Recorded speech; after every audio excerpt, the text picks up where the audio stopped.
Coming in? You're coming in. Oh, okay. Oh. All right, we're You're coming live. in real nice.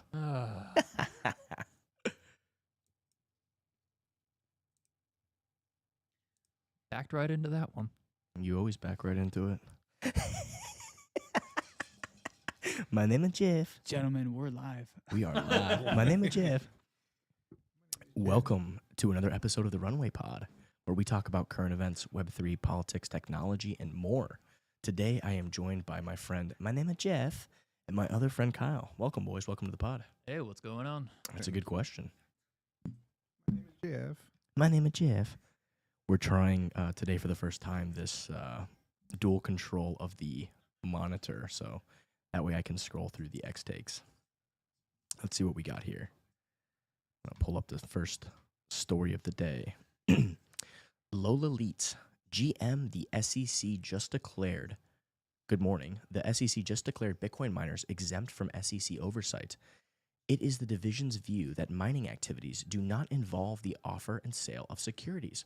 Accordingly, it is the division's view that participants in mining activities do not need to register transactions with the commission. What say you about this, Kyle? Well, it's going to open up a lot of more people to try and get into the mining space because the regulatory barrier to entry just got dropped significantly. So the Trump administration's already saying they're trying to invest in crypto companies or offering up the SBA to let crypto companies apply. And now we're going to probably have a bigger flood now that some of this ambiguity has been cleared up. Yeah, that's a good point. Kelly Loeffler was in the crypto summit. She said that, the SBA is now open to all companies, crypto companies included. So we're not going to be discriminating against certain industries. I think that's super important. I think somewhere else later on in here, I have a take from the OCC.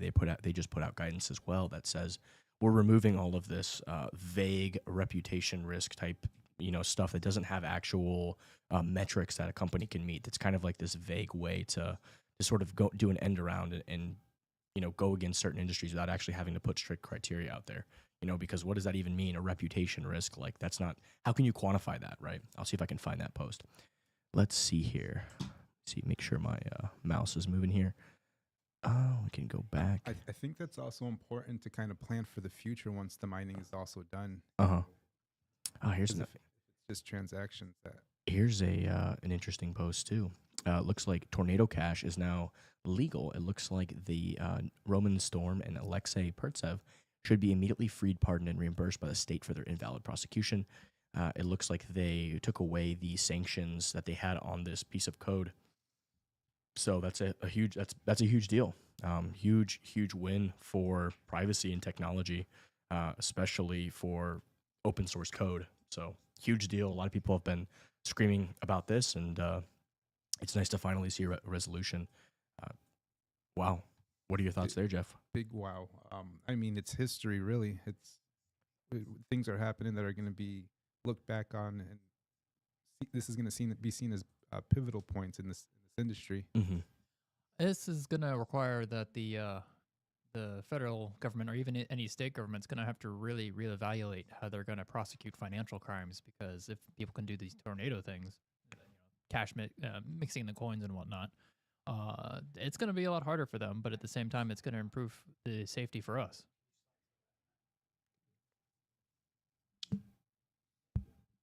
Yeah, that's a very valid point. There's definitely an argument to be made that having more privacy makes law enforcement in general harder. That is true. That is definitely true. But that is such as the trade-off to have freedom and have rights, right? Well, yeah, and what was it? Not the Fifth Amendment; it's the Fourth Amendment for the Bill of Rights. Unreasonable search and seizure. Yeah. Right, and secure on our papers. Mhm. So, okay, I know it's harder for you guys, but that doesn't matter. We're still Yeah. private sovereign citizens. Absolutely. You don't have the right to look at our Yeah. papers. Absolutely. No, it makes perfect sense. And, good investigations, good detective work, good probable cause. Still, you have to actually do your job. And I'm sorry, your job is a little harder, but, that is just the way the world works, right? There's a trade-off for freedom. Well, Absolutely. And also, if they are trying to prosecute anyone that is using one of these things, they probably have to go to all the participants and say, hey, we're looking for this really bad guy. Here's all the proof. He's a really bad guy. Will you help us? Yeah. Rather than just busting in the door saying, "Give us all your crap." Yeah, exactly. Which is kind of the way the sweeping surveillance works. Is it's like this dragnet where they just scoop everybody into it instead of actually having targeted, investigations into certain people. Right? It's we should be secure in our persons. I believe that's what it says. We shouldn't just have to give up all of our information, freedom, etc., just to make things easier for law enforcement. Right? So.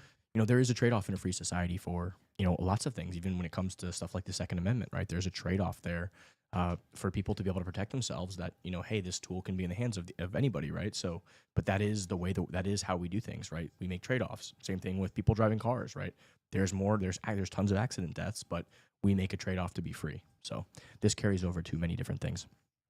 Let me go to the next take here. Let's see what we got. So we just talked about that. This is interesting. I saw Tim Poole talk about this wild. I honestly could not believe this, that Tim Walz put out that post that he did talking, like literally celebrating the crash of an American company that employs tens, if not hundreds of thousands of people. But the even crazier part about this is that the Minnesota as a state, the pension fund actually has 1.6 million shares of Tesla in its pension fund. I mean, so he's literally celebrating the collapse of the own state workers pension fund. I mean, it's like it just does not compute. I mean, this is the disconnect. If you look at Democrat support, I think it was at 29%. Now it's down to 27%. Like that's how many people have a favorable view of the Democratic Party. I mean, Well, you're down to just like the hyper partisan people. you've seen some of the late night shows where it's got them going over the attacks on Tesla cars and dealerships, and they're cheering for violence. They're It's cheering insane, for yeah. death, and It's I'm just crazy. like, I have to quote Jim Yeah. Poole. It's a cult. It is, yeah. It's just insane. And here Kevin O'Leary, he says, he talks about this, right? Anyone who lights a car on fire should go to jail, no exceptions. Yeah, no doubt, right? The difference is violence, right? It's okay to protest. It's okay to dislike something or to talk about it or to have a peaceful protest. We like even a lot of people make the argument that like, oh, the right did this to Bud Light, right? Like, No, we didn't. like, We just stopped no. buying their products. It- we it- didn't shoot the cans in the store. We didn't set the store on fire. There's the point, right? And I even was like, I think Donald Trump Jr. came out and said, hey, Bud Light's a good company. They employ a lot of people. And I believe it was, now did Bud Light lose sales? Did they lose revenue for doing what they did? Absolutely. Like people, turn the other way. But did they have to pay a cost? They did. They paid a financial cost. I think it was, who's the guy who Dana White, I think, took them on as a sponsor. Everyone was so mad at him. He's like, No, not. Was I it mean, Dana maybe White? him too, but it was a comedian. somebody did. was I think it was Dana White for the UFC. I think he took them on Tim as Dillon? I believe somebody. I'm not sure about Tim Dillon, but I'm pretty sure Dana White took them on as a sponsor. People were so outraged, but he's like, what I love about Dana White is like he just doesn't give a fuck. He just like, people are like, oh, you tell your fighter he's saying all this. He's like, I don't care. It's not my job to tell him what to think. It's not my job to get involved in his politics. Like, believe whatever you want. You know what I mean? I love that about Dana White. I'm Same not thing his with Bud Light. nanny. He's like, they paid me. I'll sponsor him. It's kind of funny, right? It's like that's like they had to pay a higher probably cost to get him to sponsor. But hey, that's how capitalism works, right? You work it out and you figure it out. But what we don't endorse, what we don't do is we don't burn down businesses that we disagree with. We don't destroy and sabotage, entire dealerships or, shops or businesses, right? Like that's insane, right? Absolutely insane. And the other counter argument is like, oh, what about January 6th? Well, anybody that was violent during January 6th, like everybody I think supports that those persons do jail time. They go to jail. They get penalized, right? Reasonable jail time. Like, Yeah. yes, they should definitely be prosecuted, go through a court, whatnot, but they shouldn't be getting like 50 years or something I like totally agree with that, right? And I feel the same way about these people that are vandalizing Tesla, right? There's this argument of weaponizing this term. I think we talked about it before of like terrorism, right? Like you're a terrorist. Like, you vandalized a car, right? Like, so, should you be in jail for 20 years? I don't think so. But should you do some jail time? I think so. So, I mean, it's going to depend on what the vandalism was, because a guy that was keying a car, no, that shouldn't be a terrorism. Guys who taking like weapons and going and shooting up dealerships, that might be, we might cross the terrorism a weapon, threshold yeah, that for one. sure. I mean, So, I mean, it's always devils in the details. Yeah, I mean, if you put somebody's life at risk, absolutely, like you're much more serious. Yeah. Now, if you destroy a vehicle, okay, maybe you should do 6 months in jail or something along those lines and cover the cost of that. But I think we just got to be really careful about this. I hate this fucking term, domestic terrorist. Like this is a ridiculous term. It shouldn't exist. You're an American citizen. Like Well, I mean, we in the 70s we had Weather Underground, and they were bombing buildings. yeah, to try and get political actions taken. So I mean, it's a term that shouldn't be thrown around loosely. I guess that's my point. I feel like it's gotten to that point where, you know, unless you're putting people's lives at risk and you're trying to kill somebody, that to me is like, okay, now you are a terrorist, right? But if you're just damaging buildings, like, you know, to me that's more of like you're a vandal. You're vandalizing. You're, you know, and you should be held accountable, no doubt, right? Like including potentially jail time, not 20 years. You're not a terrorist, you know. Again, it depends on the crime. It's Devil's just in the details. It's just getting thrown around so loosely. The previous administration used this to go after people protesting like abortion or protesting, you know, people in churches and or parents that want to know what was happening in their schools. Yeah, Labeling them as domestic terrorists. Yeah. It's So absurd. So I feel the same way about this on the right as, hey, like somebody burns a car or, you know, destroys a car, you know, are they a terrorist? No, I think they're just, you know, they've committed a crime for sure. But I think it's important to draw that distinction. Now, if are they killing people? Are they killing staff? Then that to me is like terrorism. Yeah. You know. Oh, all right. What do we got next? It looks like the UAE has pledged a 10-year, $1.4 trillion investment in the U.S. for focusing on AI, semiconductors, energy, and manufacturing. This follows the trend of what we've seen from this current administration. I mean, they are bringing business, they are bringing manufacturing, they are bringing investment into the United States like anything we've ever seen before. I think like this is maybe not, we won't see the benefits in 6 months, 12 months, 18 months, maybe not even in 24 months, but I think over the course of 3, 4, 5, 6, the next decade, you are going to see the ramifications of the seeds that are being planted now by bringing, you know, high tech manufacturing, all these stuff back to the United States. I think it's strategically important, and I think I'd love to see it. What do you think, Jeff? I mean, yeah, having the supply chain a lot closer, it's gonna prevent a lot of, you know, domestic things that are being made domestically. You have your supply chain in house. If there's back in 2021 there was a shortage, ship shortage, and I think it had a lot of that had to do with the first tariffs that happened. Essentially, that just had was a snowball effect, and there was ships out on the coast of the United States that couldn't get into the ports because for whatever political reason or whatever reason it was. But having a domestic supply chain definitely does streamline, and it keeps the cost. I mean, Yeah. it can keep the cost down, but it's going to be interesting to see how that plays out. I guess we'll see how it plays out. Can you hear me okay? Cause I can hear you. Yeah, you just have to get a little closer to the mic. okay. Maybe turn it up a little bit. Maybe adjust it up. Yeah, there you go. I hear like every other word I'm saying in my headset. Yeah, it's because, you know, if you speak softly, we're literally at an airport in a jet hangar, so Oh, right. you know, Yeah, the noise gate's the noise high. gate's strong. So if you Got it. Yeah, Okay. there you go. All right, let's see here. Let me go back to my feed here. This was kind of wild. Did you guys read this? And I didn't know this story, but I guess this was from some of the documents. In March 1965, the New York Times reported.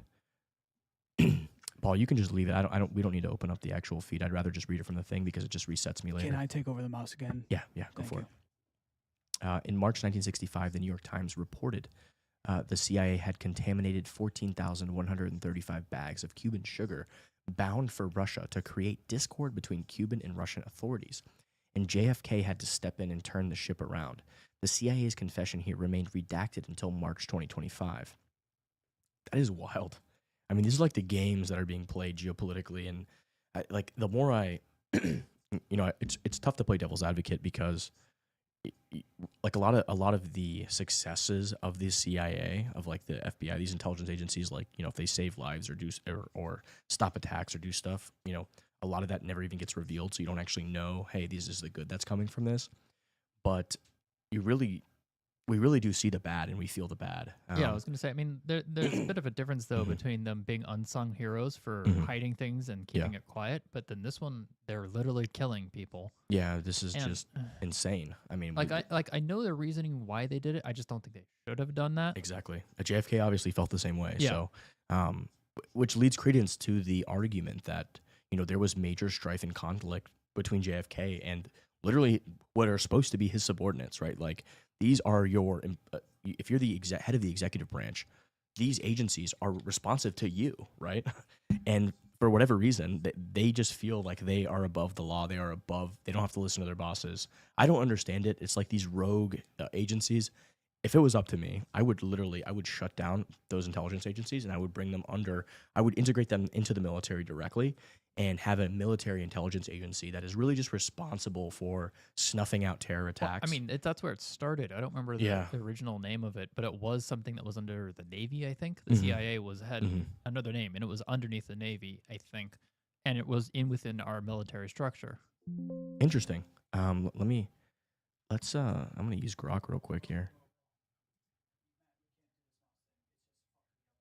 Okay, I need to look something up real quick. Do you want to do it then? That's what I'm here for. Okay. Look up where the CIA and the FBI originated. Did they originate as their own intelligence agencies? Or maybe ask what Or, was I'm the sorry, did they what originate? was the precursor to the CIA? Yeah. Did they originate within the military command structure?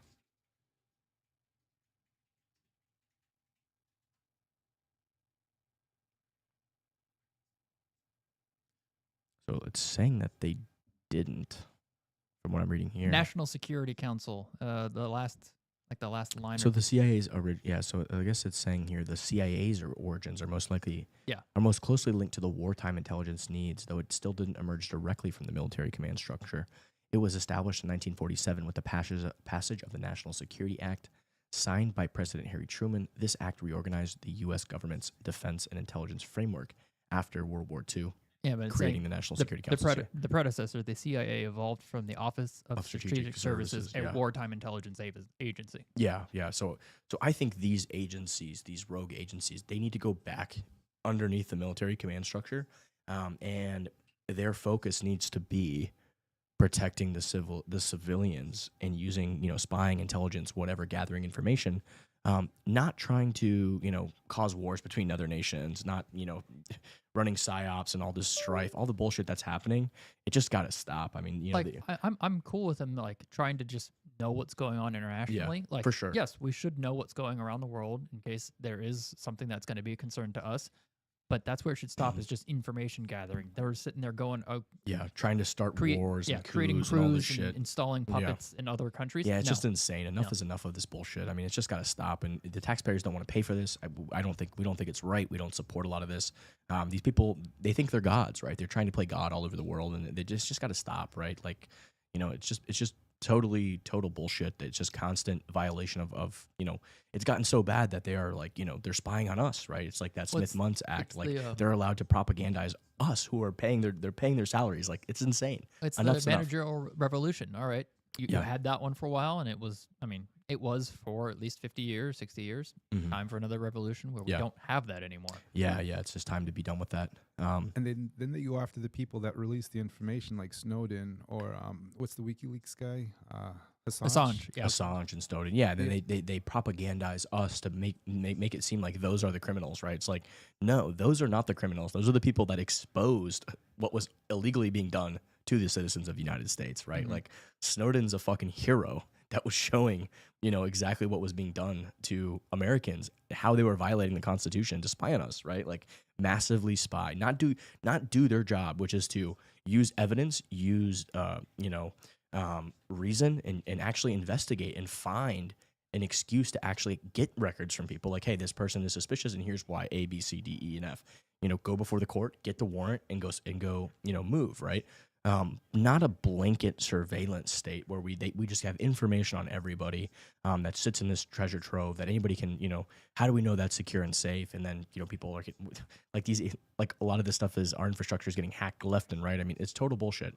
And Snowden exposed that, and he should be regarded as a hero, right? Like, he showed how the government was violating the Constitution, exactly what they're not allowed to do, and exposed that, right? And these are our rights, and somehow they psyoped and twisted and convinced. Welcome, Scotty. Hop on in. Bring in some pizza. Oh, look at that. Nice. Come bearing gifts. Welcome aboard. Anybody's hungry, grab some. All right. So crazy. I'm gonna take back control of the mouse, Paul. Or did you disconnect me? It was causing a problem. Can you just go back to the thing, to the It's always yeah, just go right back to the feed, go right back to the next one that I was at. Let's- You mean what you were just talking about? yeah, I'm just going one for one down the feed of the stuff that I noted. Could you didn't want to touch on Smith Mud Act? We touched on it last episode, but basically it allows the well, I think originally the act basically said it prohibited the intelligence agencies from propagandizing our own citizens, right? Like they were allowed to make fake news and do all sorts of stuff to other countries. They were able to go into Belarus or wherever, right? Any kind of foreign nation and France, wherever, and create fake news and psyops and all sorts of bullshit stories to trick people into lies, essentially to push propaganda. But they weren't allowed to do that to United States citizens, right? There was a firewall, right, that existed that said, you're not allowed to do this. But what's happened in the past, I think 20 years, I think under the Obama administration, they really repealed this, which allowed them now to propagandize us, right? We saw this with COVID. We saw this, with a lot of different things that have happened in the past couple of years. And, they were able to say, hey, this Wuhan virus it's the fact that it came out of a lab. That's a conspiracy theory, right? So they were able to sign that letter of disinformation, like, oh, this is all these intelligence officials said, yeah, this Hunter Biden laptop that shows him smoking crack and, doing all sorts of other stuff. This is Russian disinformation, right? So they all lied to everybody and signed this letter, this bullshit. I think, this is the just total, bullshit that's occurring and happening, right? And JMD, you're gonna have to close that door, brother. Let's see here. What's next? And that was in 2011 and Yeah. 2000. I think it was in like 2011, 2012. It happened very recently and completely under the Yeah. radar.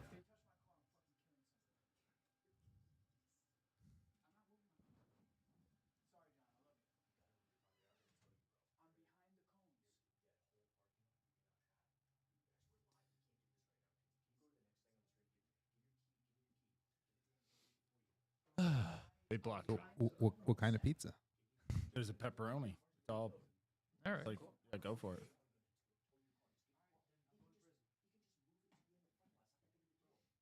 Four and a half stars. Right down the street. Oh, nice.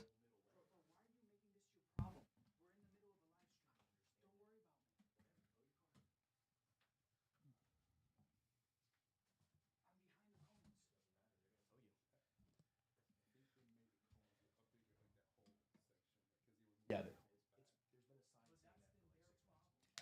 They put a sign like weeks ago that says anybody parking in this area So to the viewers, there's an event happening in our office, and we're supposed to be parking certain places right now, and there's some car that's somewhere it shouldn't be. We have no idea who the owner is, so we're trying to get that figured out. Can you pull up the next take here, Paul? Let's see here.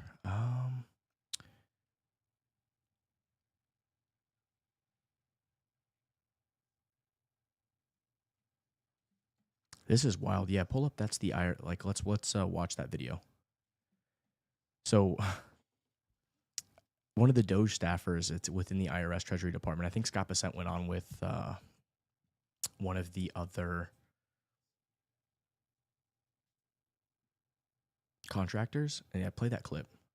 Really, it's hard to really grasp the scale of this because we process at the IRS about the same amount of data as a mid-sized bank.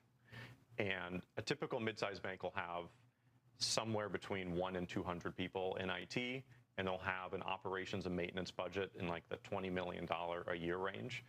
We have 8,000 people in IT, and our operations and maintenance budget is $3.5 billion a year. I don't really know why yet, but I will tell you that 80% of that budget goes to contractors and licenses. We cannot perform the basic functions of tax collection without paying a toll to all these contractors. We really have to figure out how to get out of this hole. We're in a really deep hole right now. How do we turn this around? We have a $3.5 billion operations and maintenance budget. We have a $3.7 billion modernization effort within IT.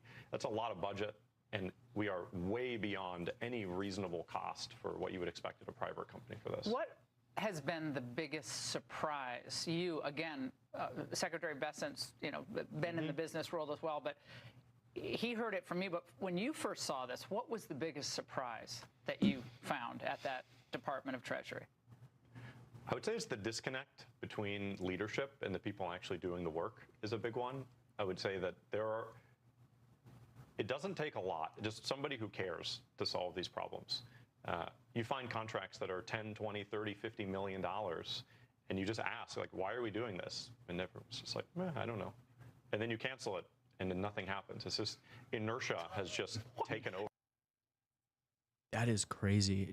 Like, they're basically spending 90, like like a bank would do the same thing for like 99% cheaper, and like 80% of all this money is just going to these contractors who are essentially incentivized to never actually solve the problem and upgrade any of the infrastructure. This has been going on for like 20 to 30 years at this point. And why aren't we adding or using artificial intelligence or some type of technology to make this more efficient? I mean, all of this stuff was designed probably back in the 70s and the 80s. You don't even have to go AI. Just redesign the systems with modern tools and technology. Although I'm honestly surprised it's only the same data processing as a mid-sized bank for the entire United States. That is kind of surprising to me. Chamath Palihapitiya, or however you say his name, he brought that up to present in the All In podcast recently, and he said basically like Grok or any of these large language models would be able to do the work that the IRS does now and make it wildly more efficient. And he's just kind of asking why we haven't taken advantage of that yet. And Basent didn't really have an answer. Yeah, it's absolutely insane. But it's just like everything else in the government, right? There's just massive grift going on, and there's no incentive to be responsive and responsible to the taxpayer. There's just major incentives to exploit this massive honeypot of just money. Yeah, I mean, if they make an improvement, what's that do for the average employee or manager? Nothing. Yeah, there's just like, there's level of indifference, and I think that Right, he and- actually talks about this on the interview. He just Well, says, people like, also think they're that just indifferent. government's a jobs program. So, if we make it more efficient, a bunch of people are going to lose their jobs. So we can't do that. But that's not the role of government. It's maintaining order and whatnot. So it's just bad. What's the word? Bad culture that's been in there for decades. I think what's revealing is we're finding out a lot of it isn't actually fraud, which we all thought it was going to be probably 2 months ago, and it's really just like incompetence. You know? No, I worked a little bit at a local county government, and the people, they're usually trying, but it's usually the systems and incompetence. Yeah. And it's like there's no incentive to try and do better. It's like, all right, this is the way it is. It works, and we're just not going to rock the boat, and it's going to be the next person's problem, basically. They're just there to try and get their job done and go home, live a life. That's what private companies have, is you can have a guy that in charge that can champion changes because he wants to achieve the goal of whatever the mission statement is. And so the CEO and the managers, they're driving towards trying to achieve a particular goal. Government's just trying to keep the peace, more or less. Right. Let's go to the next take, Paul. There's one underneath. Oh, yeah, go to that Chet, No Cap Capital LLC. Did you guys hear about this? No, it's two down. Chet right there. Just learned about how Chicago sold the rights to all its parking meter revenue to the UAE for $1.1 billion in 2008. The city is currently collecting $150 million a year and growing in parking meter fees, and then sends it straight to Dubai until 2083. What the fuck? Have you guys heard about this? That is insane. No, but it's like the whole stoplight cameras too. Yeah. It's not the actual local county government's collecting. They farm it out to a contractor to assign the ticket. You never get any sort of trial. You just get a fee in the mail. That's insane. They're out of their fucking minds. How do people put up with this shit? It's just crazy. Because it was all done in the shadows. So we're somebody- finally getting some sunlight. Someone says, full retard, classic example of bad political incentives to kick the can down the road for a short-term benefit. Here's a section from the 2008 article on the deal in the WSG that aged like milk. They said, by turning parking meters private, however, the city runs the risk of irking some citizens by taking away a public good and pricing it at a point, potentially where many can't afford it. Mr. Schwederman said, nonetheless, he said, other cities may copy Chicago's moves of privatizing public assets. For cities, it may seem like free money, he said. The city has taken privatization steps to balance its budget, which for 2009 had included a projected $469 million shortfall.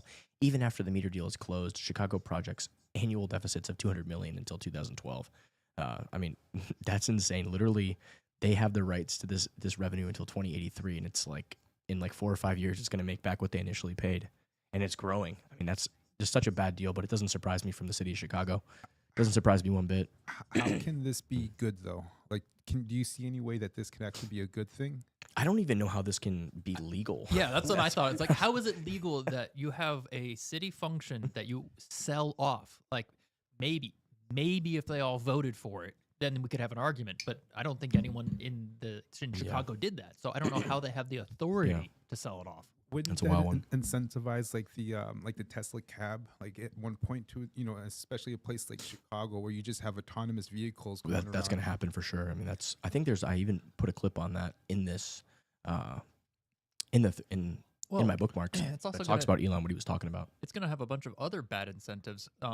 Because the parallel with the whole stoplight cameras, they would shorten the duration of the yellow light so that they could trigger more, Oh, and it God, caused yeah. more accidents. Yeah, it's crazy. And so, like, they found that if it's like, 6 seconds is a lot better for reducing accidents in the city, but they all shorten it to 3 seconds. So now people have to get more accidents or they get more tickets. Yeah, And it's just terrible incentives. makes good sense. What it means is you're not getting revenue from this source, so you have to get it somewhere else, and they're just going to increase income taxes or taxes elsewhere, and it just shows the dichotomy of a state like Illinois versus a state like Florida looking to get rid of property taxes. Doesn't even have an income tax now, and Illinois is giving away their money to other countries that they need to tax their people more. It's just wild. Very wild. I'm really hoping they get rid of property tax. I'm just concerned what they're going to put to replace it to compensate. No, I mean, if they increase the sales tax, I don't know, 10% or whatever, I'd still be okay with it because that way you can still have a place to live, get groceries, and you're not going to be afraid of not being able to pay for things because of taxes. I'm all for it. What do you got next for us, Paul? That was go to the volcano snail. That was wild. Throw a little science in today. Nature is amazing. Today I learned that volcano snails are a thing. Their shells are made of iron sulfides, and they live around hydrothermal vents that can reach up to 750 degrees Fahrenheit. So these snails have essentially evolved to survive in just hotter than an oven, essentially, like 500 degrees, 700, 800, 1,000 degrees. These vents. It's crazy how life always finds a way. And their shells themselves are made of iron sulfide, which is wild, very wild. I mean, that's got to be something for insulation technology because that's not a very thick shell, and it's surviving in that level of temperature because over 212, water starts boiling, and snails are made of a lot of water, and they're still able to survive that close with that little material. Yeah, pretty cool. Proof of work. Proof of work, yeah. What else we got? This is another interesting one. Look at the Americans fall behind on car payments. So this is not just with car payments. I think that there's a huge scandal. Maybe you can talk more about this, Scott, in the housing industry right now, where a lot of people are underwater again on their houses, and Fannie Mae and Freddie Mac are making payments for them. But if you look at car payments, this is the highest percentage since God, it's been 1997, 98 maybe, where maybe 96, where there's that many people that were defaulting on their car payments or they were behind in their car payments. Another metric I'd love to see alongside with this one is total amount of car loans, because that's gotten way more in the last decade or so. If you had 6% default rate in 1995, but you only had $1 million of car loans, I mean, that's bad, but not too bad. But if you have 10 billion of car loans that's defaulting at 6%, that's way worse. And credit card defaults. The graphs like this are Democrats' favorite graphs to show now, and they completely ignore the fact that this started in 2021 under Biden, but now it's just continuing to increase. Oh, really? Yeah. Well, you can see it. It's been increasing for 4 years. I mean, but the real estate thing is FHA loans. They're for low income borrowers that they'd only be able to put 3.5% down, or only need to put 3.5% down. They found out that 4 million borrowers nationwide have defaulted on those and have been defaulting for years at this point. They basically were allowed to not pay their mortgages through COVID, and then that ended up going away, that forbearance period, and then they just still continue to not pay their loans, and the government has been fronting those people for years at this point. I wish I had known that because I would have stopped paying my mortgage. Yeah. I could use that money for something else. Seriously. And nothing bad happened, so all right, whatever. Take us to the next one. Go up to that OCC one. So this is what I was talking about earlier when we talked about the SEC guidance. The OCC ceases examinations for reputation risk. So this whole concept of reputation risk, like what does that even mean? There's no quantifiable way to define that. It's basically the government's way, a roundabout way of basically saying, like, we can tell you what business you can get involved with. We can tell you what businesses you can bank. That's what that was, right? So focusing future examination activities on more transparent risk areas improves public confidence in the OCC supervisory process and makes clear that the OCC has not and does not make business decisions for banks. So love to see that. It's just another sign that the regulators are going to be neutral and not try to pick winners and losers in industries and businesses. Let's just go to the very next one. That was from last. We already covered those on Wednesday. Well, while we're looking for the next topic, did anyone see the Tim Pool episode last night with Tiffany? And I can't pronounce her last name, but she's saying that the next big bubble is in private equity, and that's been basically off the books and everything, and a bunch of adjustable rate but adjustable rate loans were stacked into private equity, and they're probably going to pop soon. Mm. It was called like a backflow I didn't see that. adjustable rate loan or something like that.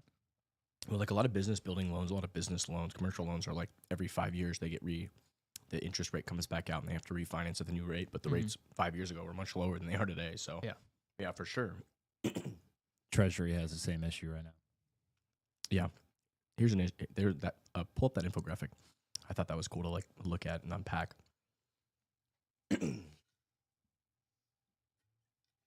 From Rothmus, how socialists think socialism works, right? They think that it creates it equalizes things, but how it actually works is it makes everybody just worse off. And then how socialists think capitalism works, and it just shows that, the poor push the poor down and the rich up. But how capitalism actually works is, everybody does better. I'm going to push back a little bit on how socialism actually works, because the people at the top, they're doing just fine. They're better than everyone else. Which one are you talking about? How socialism actually works? It says poor go down and rich go down, but the rich still accumulate way more than the poor. Like Kim Jong-un, he's living just fine in North Korea. Well, I think that's different. I think that like there's no poor, no rich. There's just the people who are in charge. I think that's what you're talking about. Yeah, that's There my are people point. in charge, but they don't fall into that dichotomy. We're talking about like merchants and people who own assets. But I thought it was just an interesting way to visualize that.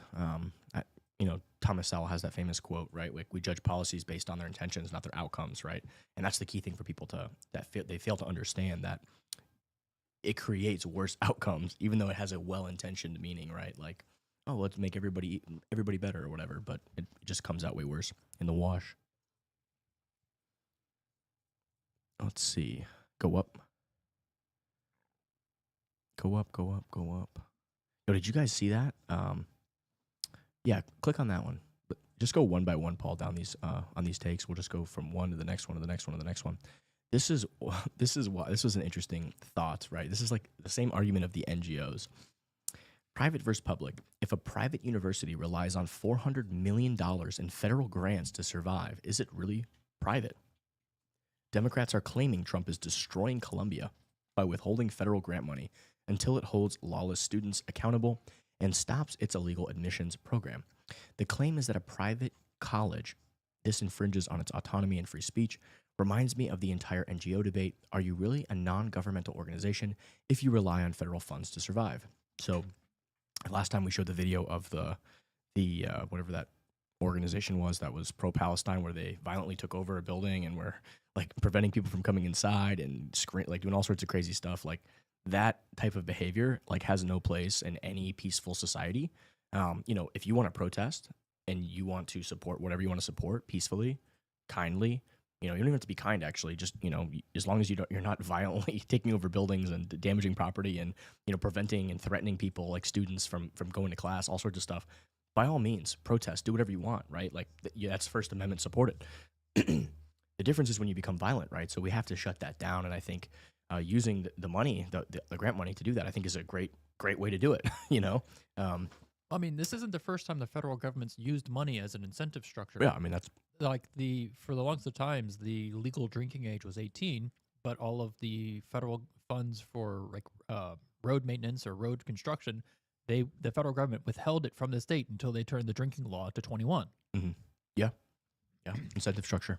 Yep. But I mean, it really begs the bigger question when it comes to the guy. He even says, what reminds me of the entire NGO debate, right? Like non-governmental organization. Well, if your organization shuts down when you don't have government money, then you're not really a non-government organization, right? Like same thing. If you're a private university and you cannot survive without federal money, you're not really even a private university. You're surviving on the back of the taxpayer. It's a public thing, right? So it's just a very interesting thought, and I think that more of these things need to be called out. You need to really think deeply about these things, and this is just a nice example of it. Let's just go to the very next take. This is another interesting one where I wanted to kind of bring, it's really at this point, it's so hard to see. It's so hard for many to find an actual source of truth. Like, what is truth? The way Wikipedia was supposed to work was that it was like this global source of truth where anybody could kind of input information, and it kind of works like community notes on X does. But as you can see, the bias is so strong in these organizations, Wikipedia included. It's why I don't. That's why I don't give them any money. It's like they say, "Oh, donate to Wikipedia." Well, this type of shit is you've got this gatekeeping around who can actually put the notes now, and those people are so politically one way that they take down actually true information and try to bias inputs, right? So here, Insurrection Barbie says, Pete Hegseth's original Wikipedia entry displayed the 8 medals the U.S. Army combat veteran received for actions on the battlefield, along with their icons. After Trump announced Hegseth as his choice for defense secretary, Wikipedia editors erased 3 of the medals from the former infantry officer's main info box and stripped out every icon, drastically reducing the amount of space devoted to his military achievements. Internal emails obtained by the Media Research Center show that when an editor tried to restore the page, he was threatened with being locked out of being able to make any changes going forward. Wikipedia co-founder says site is now propaganda for left-leaning establishment. Honestly, these people's actions just make me think of them as giant children. Like it's just insane. I mean, it's like, oh, we're not getting our way, so we're going to throw a hissy fit. We're going to erase the facts and try and push it our way. It's like, that's what children do. Yeah, I don't even know if that's... I mean, when you're supposed to be this globally decentralized source of truth and you do this, you just totally destroy your reputation. It's insane that this is even happening and that this is allowed, right? Oh yeah, the only thing I would trust Wikipedia for, and would just be like STEM fields. Like they're probably, if you look up chemistry and look up chemicals and all that type of stuff, they're probably still accurate. I don't know. I'm not a chemist. I can't really evaluate that. But I'm just saying I would trust it for those things. Anything to do with people or history events or anything like that, I wouldn't trust it at this point. Yeah, I mean, I think you definitely have to give it a second. You can use it as a source, but you also have to realize that, this is what you're dealing with. You're dealing with people who are violating the actual mission of the company itself, right? Like, what was the goal of Wikipedia? Like, what's their mission statement? Well, they're actively sabotaging their own mission statement by taking factually true information and trying to bend it in one political narrative. I mean, they should honestly be ashamed of themselves. It's totally disgusting. Except for the left has been trying to remove people shaming each other for decades at this point. There's speculation. Unless they shame you about being a Republican. There's also speculation that country by country, if you're on a Wikipedia page, say for like Pete Hegseth and you're in America, it'll read one way, but if you're in Israel, the write-up will be different. So it's not universal. We should easily be able to fact check if that's true or not. I mean, you just can log into a VPN in another country and see. So and then get it translated through AI or something. Yeah, I don't even know I don't know if there's evidence of that, but if there is, shame on Wikipedia. supposed to be like an open source? Aren't they supposed to be like a Ask Rock? Say, Have is you not Wikipedia heard- supposed to be a nonprofit open source type thing? I came across a video yesterday. Mhm. Apparently, one of the actual prime ministers of Israel was early on involved in hiring the developers for Wikipedia, and his motive, he says it outright, was to add a Zionist skew to everything. Yeah, I don't know. You'd have to I can source that show you the video. information. This is the prime minister of Israel. Yeah, I'm pretty sure that Wikipedia is mostly, is it volunteer or people paid? I don't know. Ask Rock. That would be the first question. It does actually have editors on staff, I believe. Yeah, I would ask first what is Wikipedia. Let's do a little research on Wikipedia. I would ask Rock. What is Wikipedia? What kind of organization is it? Is it still a charity? I'm pretty sure it's a 50c3. Where is it based? Where is the charity registered? It's a free online encyclopedia that anyone can edit. It's not a charity in the traditional sense, but operates as a project under the Wikimedia Foundation, a nonprofit organization. The Wikimedia Foundation is registered as a 5013C nonprofit in the United States, which means it relies on donations to keep Wikipedia and its sister projects running, rather than generating profit. It's based in San Francisco, California. Well, there's your problem. Though its content is hosted on servers around the world, and its editors. I can't read that, Paul. You're going to have to... And its editors, volunteers called Wikipedians, are global. The foundation was founded in 2003 by Jimmy Wales, who also co-created Wikipedia itself, to manage the encyclopedia's growth and ensure it stays freely accessible. So while not a charity in helping the needy sense, it's a nonprofit driven by a mission to spread knowledge. So I guess it seems like anybody can edit Wikipedia. Have you tried that recently?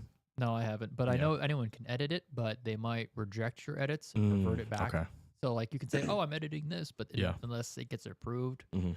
for certain pages, like if it's a really contentious page, Mhm. I know they lock them. Yeah, I would ask Rock again. How do they decide if edits get approved or not? That's what I'm curious about. What's the process of that? Wikipedia doesn't have a centralized approval system for edits in the way you might imagine.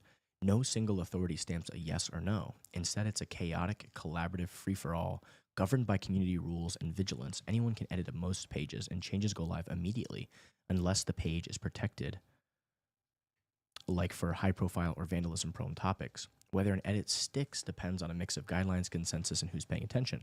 The process hinges on Wikipedia's core policies: verifiability, neutral point of view, and no original research. If you add something, it's supposed to be backed by a reliable published source, not your own opinion or guesswork. Editors cite books, articles, or other credible materials, and the community judges what counts as reliable. Peer-reviewed journalists trump random blogs, for example. If your edit lacks a source or smells like bias, it's fair game for rollback. Volunteer editors, ranging from casual contributors to obsessive gatekeepers, watch pages. Tools like the recent changes feed and watch list let them spot edits in real time. Bots also patrol for obvious junk like spam or gibberish and flag or revert it. For bigger disputes, editors hash it out on the article's talk page, citing rules and sources like lawyers in a courtroom. If that fails, it can escalate to notice boards or arbitration, but that's rare. Most fights are settled by who's stubborn enough to keep editing. In practice, it's messy. A good edit with a solid source might still get axed if it's poorly worded, or some veteran editors having a bad day. A bad edit might linger if no one notices. High-traffic pages like Donald Trump get locked down or heavily monitored, while obscure ones like some random 17th century poet might sit unscrutinized for years. There's no final approval. It's more like survival of the fittest in a jungle of nerds. I mean, reading that, it sounds like kind of like community notes in a way. I guess the question is, when there's constant people making changes, edits, how does the arbitration process work, and who makes the call on those arbitrations? Right, but it does say there that it on particularly contentious topics, it does get locked down. Yeah. So if somebody that is got the power to do that is biased in one direction, he can put his biased view on there and then lock it. True. So that's the next question: is who decides what gets locked down, and how does that process work? So that would be the next question I'd ask Rock. Well, just while we're on this topic, do you want to hear what was revealed yesterday through Candace's research? Yeah. Before we do that, though, let me get a little bit more understanding of how this process actually works. So can you ask the question in Rock, who decides if a page gets locked down? That's what I'm curious about. Locking down a page, officially called protecting it, is decided by a specific group of volunteer editors with elevated permissions, administrators, or admins for short. These aren't paid staff or Wikimedia Foundation employees, but regular users who've earned the community's trust through a track record of good edits and rule following. Anyone can nominate themselves to become an admin, but they have to pass a public vetting process called a request for adminship, an RFA, where other editors vote and debate their worthiness. It's a gauntlet. Think less than 20% make it through these days. Admins decide to protect a page based on Wikipedia's protection policy. There's no rigid formula. It's a case-by-case, guided by judgment and precedent. Common triggers include vandalism. If a page gets hit with nonstop graffiti, like someone spamming LOL or deleting chunks, it might get locked. Edit wars. When editors keep flipping the same text back and forth, like arguing over a politician's scandal, it can get frozen to force a timeout. High visibility, legal or privacy risk. So I guess, can you ask what's Wikipedia's actual budget and how many paid employees do they have?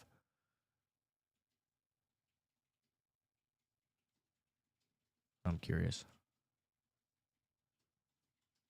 Budget might not get you anything. Maybe I'd like annual to. charity Yeah, donations. I'm or curious something to like that. see, because it sounds like it works very much like community notes, right? So it seems like a lot of these people that can do this are not actually paid. So Wikipedia itself doesn't actually have a budget or employees. It's a project run by the Wikimedia Foundation, a nonprofit that supports it, in which we talked about. So yeah, the foundation staffing and budget are what you're really asking about. For the fiscal year 2024 and 2025, the Wikimedia Foundation's budget is $177.8 million. This figure comes from their latest annual plan, which outlines spending on tech infrastructure, community support, staff salaries, and more.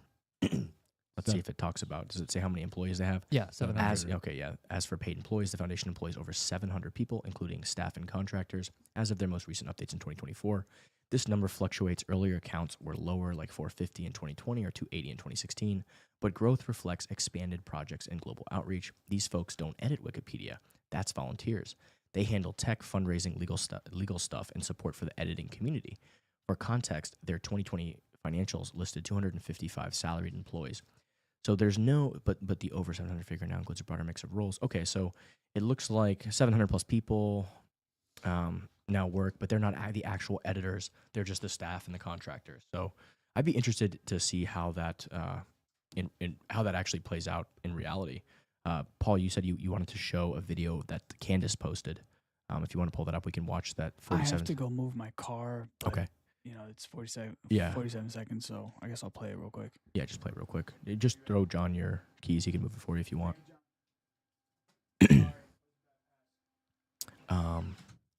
Take a listen. With My Israel has arranged instruction day for wiki editors. The goal of the day is to teach people how to edit in Wikipedia, which is the #1 source of information today in the world. As a way of example, if someone searches the Gaza flotilla, we want to be there. We want to be the guys who influence what is written there, how it's written, and to ensure that it's balanced and Zionist in nature. So casual. We're just like trading editors to go in there and to make sure that things are Zionist. You know, look up anything. It's going to be like Zionist on it. So it's like, this is not, none of this stuff is conspiracy, guys. And yeah, so it looks like they were creating an event to teach people, teach editors how they want to influence them, I guess, is what it sounds like. You know, like I've said a couple times, devil's in the details. I mean, ideally, you want somebody to be educated on how to edit, how to curate stuff. He said the word balanced. You know, that was a word that he used. Right. You know, maybe balanced from his perspective. Right. Well, then he says Zionist in nature, and I'm not sure that's so. Well, let's unpack. Countermounts the. Let's unpack this. I mean, and this was a question I had the other day. What is Zionism, right? So why don't you ask Grok, what is Zionism? Like, what does that even mean? Because I think it's something like. I'd like to know the definition. I keep hearing this word thrown around. Like and having Israel country be primary concern in your concerns or something like that. Let's look it up. Let's see what it says. What is Candace Zionism? does a great job in our last episode just discussing why Israel fought so hard against registering as a foreign, agent, which every other nation does if has to if they want to Let's lobby our politicians. let's go to first So, principles here. Let's I define what understand. the word We'll Zionism look at it, means. but you got to understand that Yeah. this thing morphs. It shapeshifts. So the term itself means the right to a nation. Israel has a right to. Yeah, a so nation, right? let's look that up. Let's go to first principles it. here. One of the Actually things look that up the they term. said, I know, I'm just trying to finish the sentence. One of the things that they said was that if they were forced to register, it would destroy Zionism in the West. So why? Like, why is it that just because we get to see where your funding is coming from, that would destroy the sentiment of Zionism? So I thought that was an interesting thing she pointed out, but let's go ahead and see what Grok has to say. Yeah, let's define what this even is to begin with. If you want to unpack this, let's unpack it. Let's go to first principles. What is Zionism? What does that even mean? Because I keep hearing this term thrown around. Zionism is a nationalist movement that emerged in the late 19th century among Jewish communities, primarily in Europe, with the goal of establishing a homeland for the Jewish people in the region of Palestine, then part of the Ottoman Empire and later under British control. It's rooted in the historical and religious connection Jews have to the land of Israel, known in Jewish tradition as Zion, hence the name. The movement sought to address centuries of persecution, pogroms, and statelessness by creating a safe, self-governing Jewish state. Theodor Herzl, an Austro-Hungarian journalist, is often called the father of modern Zionism. Shocked by the anti-Semitism he saw, like the Dreyfus affair in France, he published Der Judenstaat, the Jewish state, in 1896, arguing for a practical political solution, a sovereign nation. Early Zionists organized through groups like the World Zionist Organization, founded in 1897 and pushed for Jewish immigration, aliyah to Palestine, land purchases, and settlement building. Zionism isn't one size fits all. Political Zionism focused on statehood through diplomacy. Think the 1970 Balfour Declaration, where Britain backed a national home for Jews in Palestine. Cultural Zionism, led by figures like Ahad Ham, emphasized reviving Hebrew and Jewish identity there, not just a state. Labor Zionism blended socialism with settlement, creating kibbutzism, collective farms. Later, revisionist Zionism under Zev Jabotinsky took a harder line, demanding all of historical Israel, including Jordan, and a stronger military stance. It succeeded with Israel's founding in 1948 after the UN's 1947 partition plan and a war with Arab neighbors, but it's been divisive. Palestinians and critics see it as colonial, tied to displacement, the Nakba, while supporters view it as a liberation movement for persecuted people. Today, Zionism's meaning shifts. Some equate it with supporting Israel's existence, other with its policies or expansionism, e.g. the West Bank settlements. It's less a monolith now and more a lightning rod, depending on who's talking. So I think that's an interesting way to outline it. It seems like when people say the word, and I hate this type of thing when you have a word that can mean 5 different things, because then the word actually doesn't really mean anything. So it's an interesting lightning rod of a topic. I guess if you from that interpretation, what I gathered from that is if you believe that Israel deserves to have their own state, then you are a Zionist, right?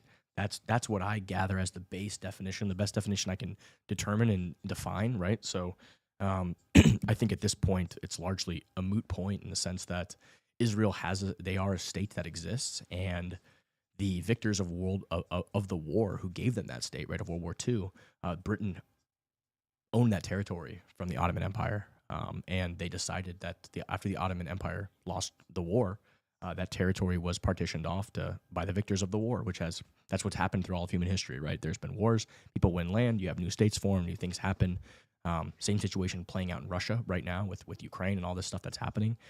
That's just the nature of the world throughout all of human history. So Great Britain decided that they wanted to do this what they wanted to do with the land that they won in war, and they said, hey, we're going to do this partition plan, I guess, this UN plan. And at the time, I think it was I can't remember the exact year, but it was accepted by the Jews at the time, and the people of Palestine rejected that. But I hate to say it, you lost that whole area, that region. You were part of the Ottoman Empire. You weren't your own state. You never were your own state. That was the result of World War II, and that this is the way it played out, and that's what the victors of the war decided at the time. And you rejected that, and you decided to attack and go to war against Israel after they made the decision, right? And Israel was attacked at the time on all sides, and they won that war again. And so they expanded and got more land, right? So we kind of just at this situation where this is where we're at today, and it's horrible what's happening over there. I really do feel for for everybody, especially, it sucks to see senseless death, children, families, everybody. It's terrible, right? Like nobody wants violence. That's the way I feel, at least. But we just have to, like, this is where it's at today, right? You have to be a realist. This is where it's at in Ukraine. Do we want to end the war? The people who won the land, I mean, it is what it is. The land has been won. It's occupied. Are we just going to keep letting, millions of people die? Or can we come up with a solution here that just respects how these things have always worked throughout human history? So I guess in the sense of, does Israel have a right to exist and have their own state? If that's the definition of Zionism, then I am a Zionist. That is the way it is right now, right? Well, you can also say, yeah, they have a right, but they also have the responsibility to defend it.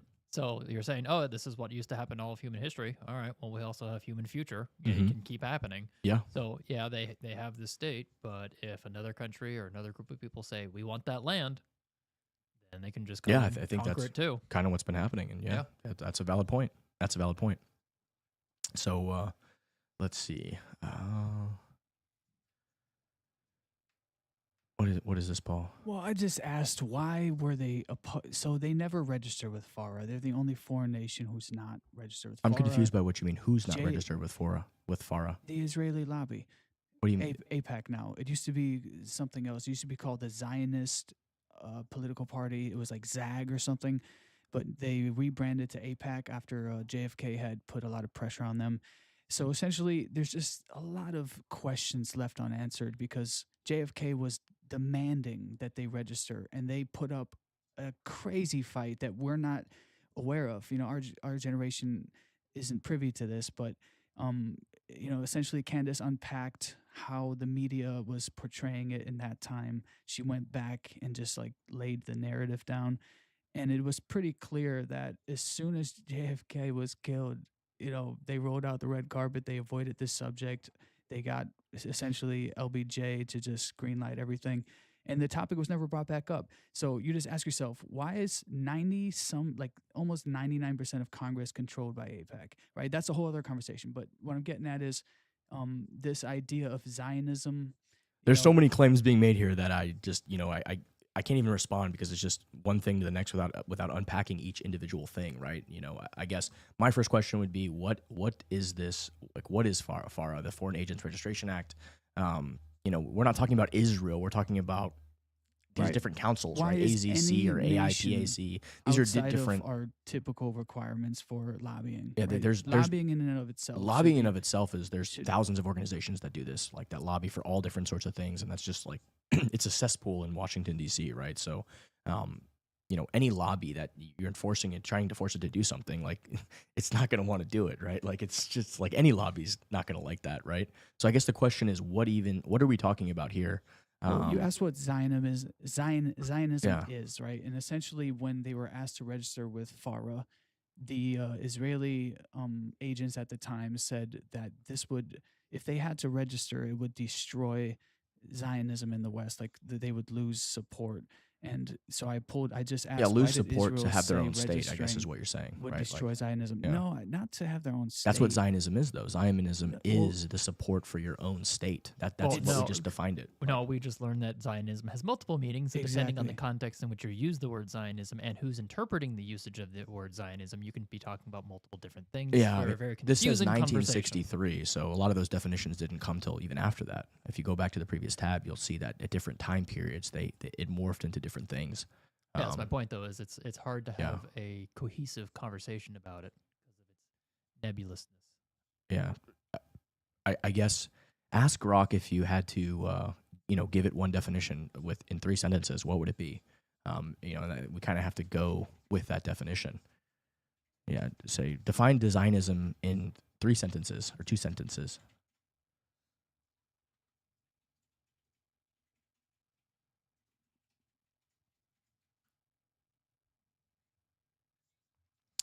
Zionism is a nationalist movement that emerged in the late 19th century, advocating for the establishment and support of a Jewish homeland in Palestine. It seeks to ensure Jewish self-determination and security, driven by historical experiences of persecution and desire for a sovereign state, now realized as Israel.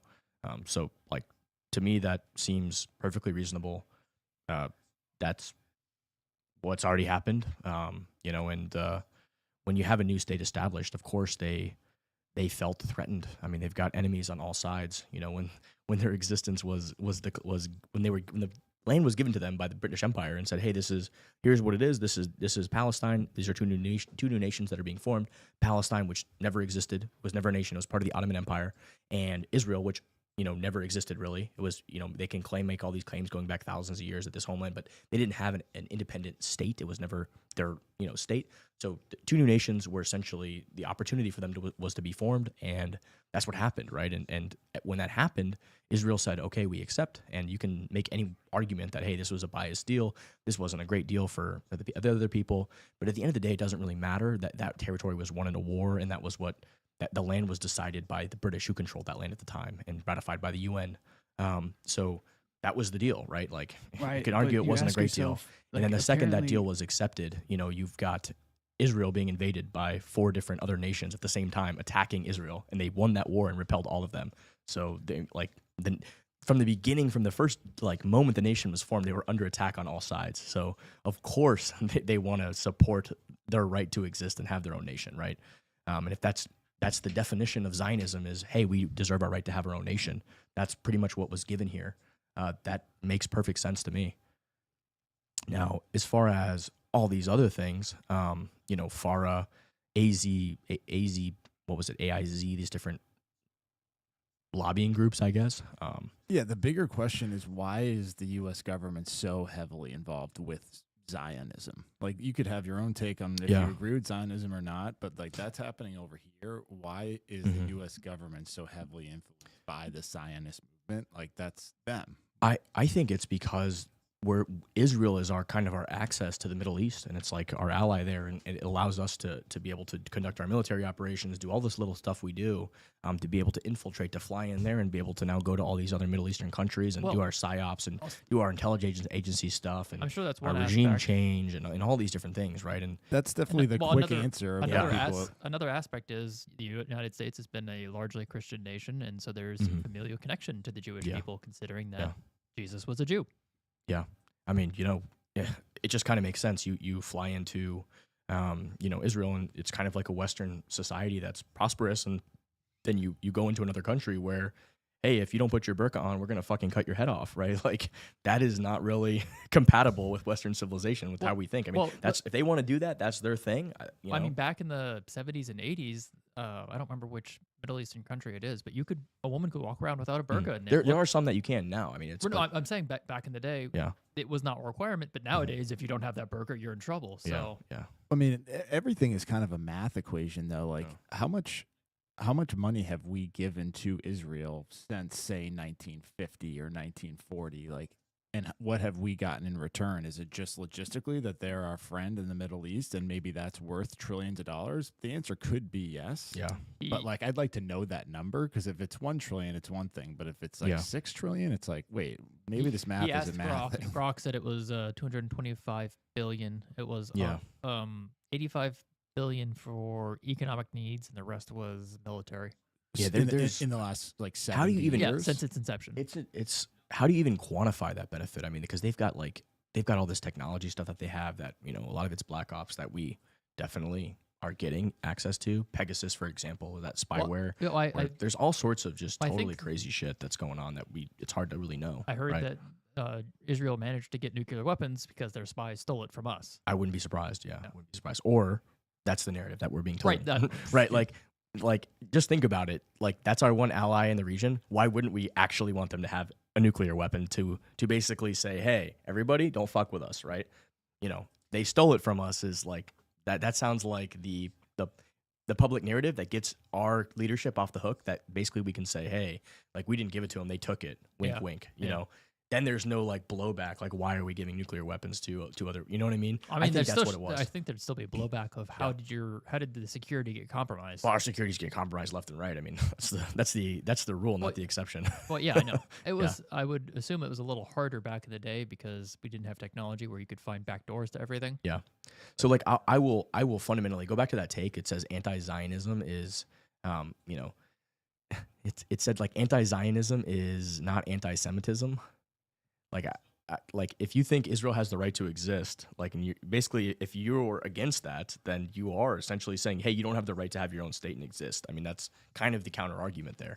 My opinion on that is I don't have enough capacity to pay attention to them. I have too many problems right here. That is very true. I feel the exact same way. Yeah, I'm like, as much as I want to go down this rabbit hole even deeper. So this is Thomas Massey. Yeah. He's the only, from what I understand, the only Republican congressman that's not an AIPAC person, that's not being funded by the American Israeli, political party, whatever, lobbying party. So he says that there needs to be a distinction, right? There does have to be a distinction, because just because you oppose a nation, The right of Israel to exist? no, that's where you conflate the two definitions. But that is a It's definition. like saying that We just looked it for up. That was example, literally the definition, was that Israel has the right to have their own sovereign state and exist. So That was you're the saying definition that of Zionism. If, for example, say the Democratic Party, like under the Biden administration, if you oppose the Democrats, does that make you anti-American? No, It's right? not really That's the a same. political. It's a government agency, right? It's an extension of government. It doesn't represent. It's the not a American government people. agency. It's a political party. Well, depending on how you interpret it. So let's just read what Thomas Massey says.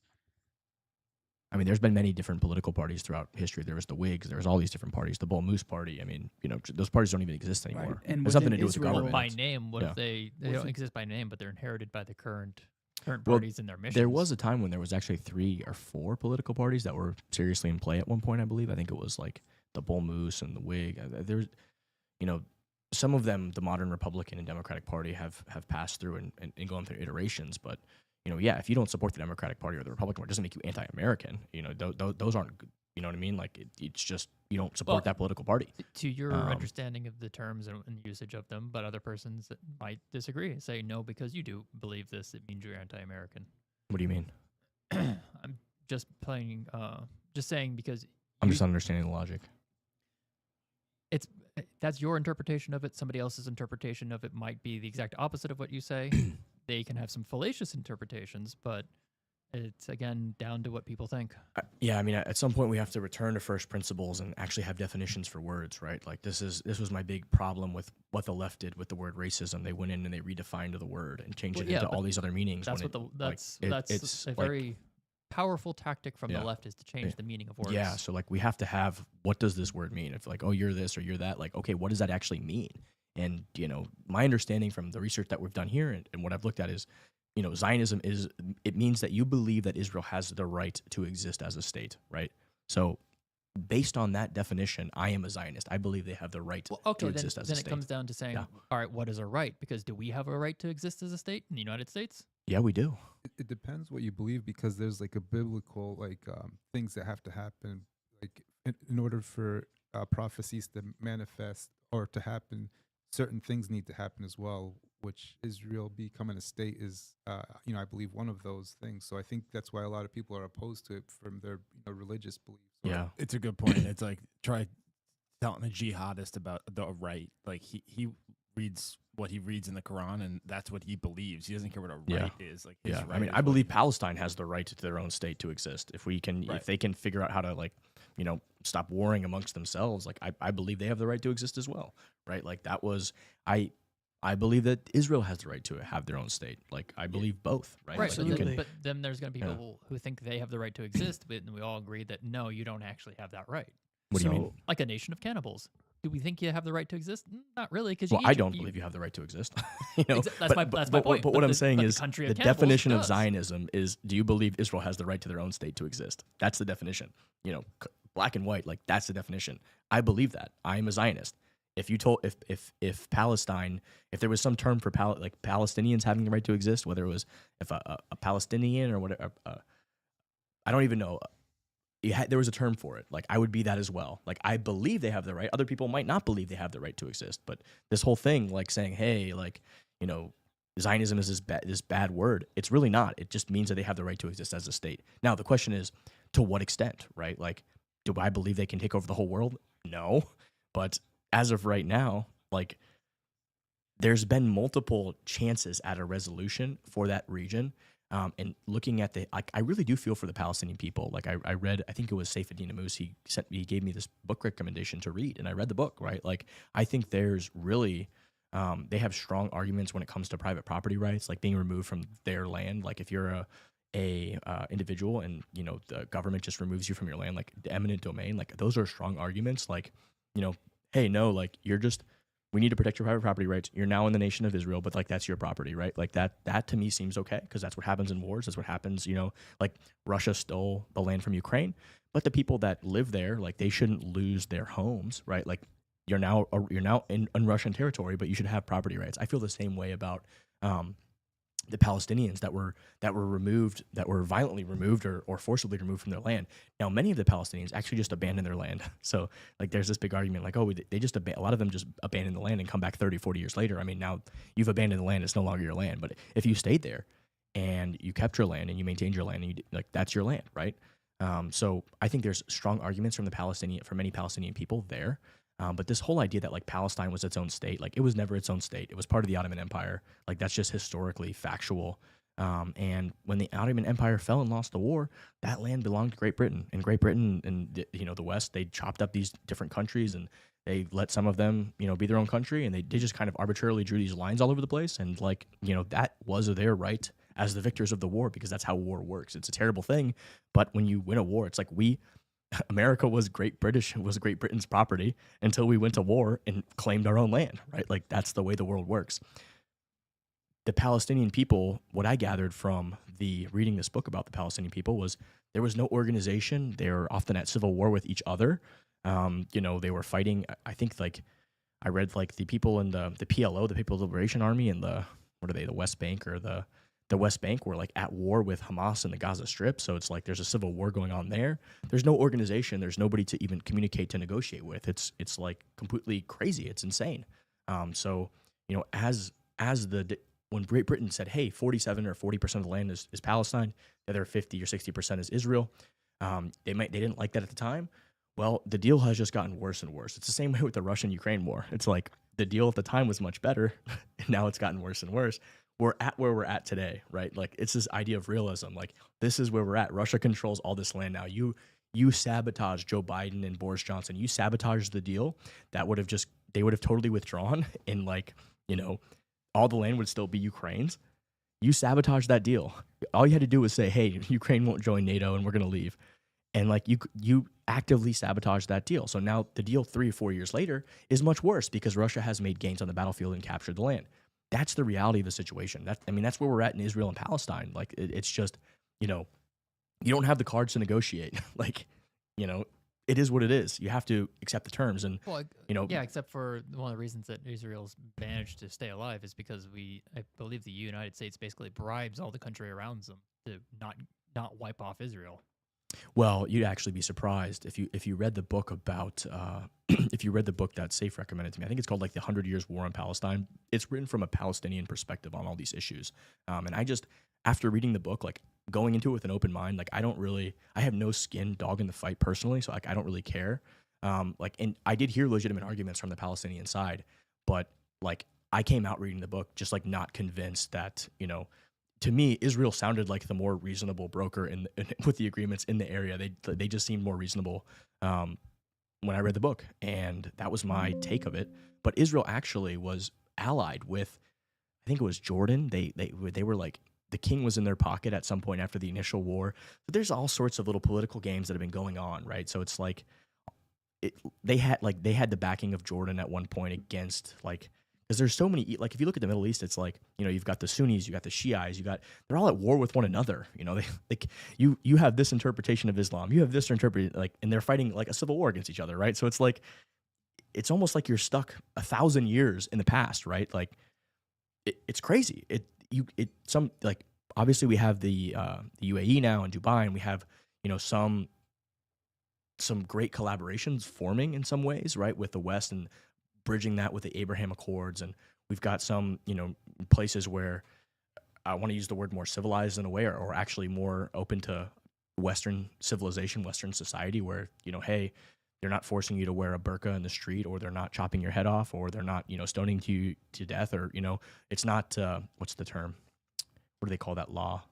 Sharia law, I guess, where they're like using the Bible to, hey, you took a goat, we're going to cut your hand off, whatever it may be, right? Yeah, it's Sharia law. Sharia law, yeah. Like, there's no government. It's the the book that decides what happens. Let's leave it to rest, and I'll acknowledge it's a complicated It is political matter. extremely complicated political matter, And right? let's just go on to the next topic. Yeah, it's a deep topic. It really is. I mean, there's so much going on there, right? So much going on there, but it's not black and white. And there's been, Israel is on the border with all these nations, and some of them have been an ally, some of them have been an enemy, and then now there's multiple enemies and multiple allies, and it's just a clusterfuck, right?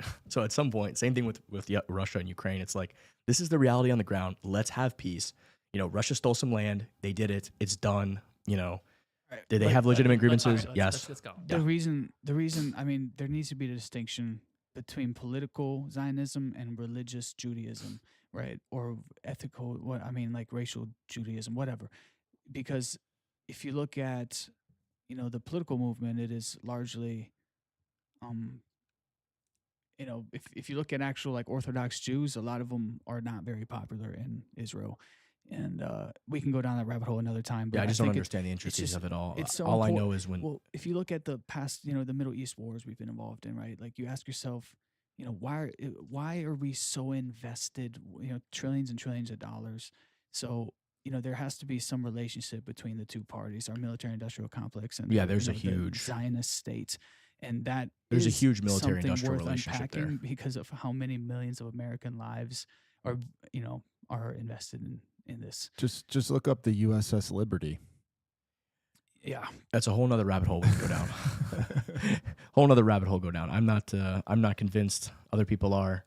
I just we're talking about the people who apparently took over a whole beeper chain to kill a bunch of their Hezbollah enemies, right? Yeah. Like, I'm just not convinced by the whole USS Liberty incident. I think there's, prior motives there for, if you look at it, came out of Al Jazeera initially pushed the documentary, which, of course makes sense.